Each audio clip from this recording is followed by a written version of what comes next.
c'est un cri pour la justice. Et moi, je crois qu'on est beaucoup plus fort si je parle des familles et des amis, si on fait ça ensemble. 5 ans après l'assassinat de Lokman Slim, l'exposition Bakhoun revient sur la série d'assassinats politiques qui ont jalonné l'histoire récente du Liban de 2004 à nos jours.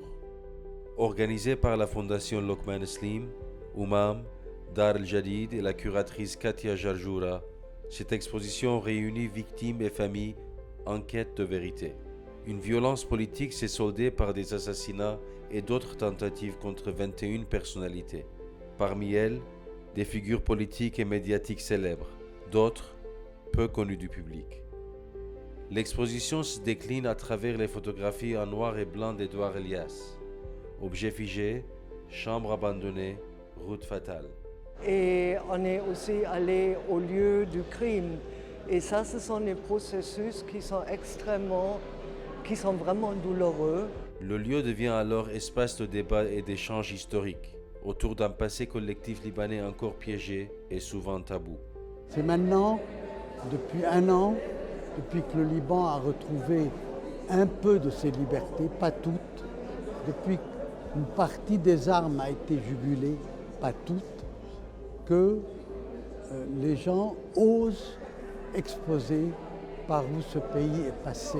But I do see a function for art touching on things that are perhaps difficult to address. And one of them is the story of impunity. And I think Katia Jarjoura, the curator, and Edouard Elias, the photographer, I think they succeeded in bringing families together through artifacts, through photography. I think there is something there that's important to highlight. Je me demandais si c'est une période qui a pris fin déjà. Enfin, espérons.